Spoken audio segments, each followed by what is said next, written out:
সাম্প্রতিক টাইফয়েড টিকা নিয়ে কিছু কথা বলার চেষ্টা করতেছি। টাইফয়েড টিকার ক্ষেত্রে পূর্ব করণীয় অভিভাবক ও শিক্ষকের কাছে আমার অনুরোধ।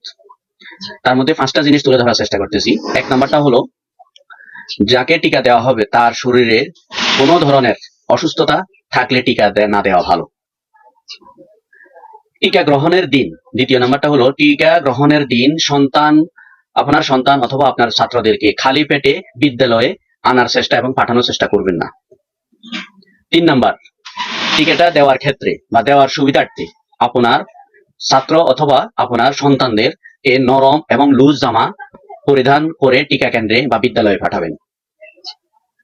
4 নাম্বার, টিকা দেওয়ার পর কমপক্ষে আধা ঘন্টা স্থির হয়ে যেন কেন্দ্রে বসে থাকে, কোনো প্রকার খেলাধুলা অথবা দৌড়াদৌড়ি যেন না করে, টোটালি এটা করা যাবে না।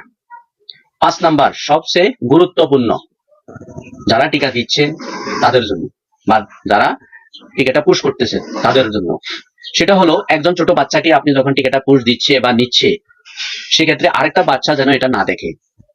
কিছু কিছু বাচ্চা আছে ভয়ে কান্নাকাটি করতে পারে, সেই জন্য আরেকটা শিশুর ক্ষেত্রে বা আরেকটা স্টুডেন্টের সামনে এই টাইফয়েড টিকাটা যেন না দেওয়া হয়। আশা করি আপনাদের সকলের কথাগুলো কাজে পৌঁছবে এবং টাইফয়েড টিকাটা দেওয়াটা অত্যন্ত জরুরি। ধন্যবাদ আপনাদের সবাইকে।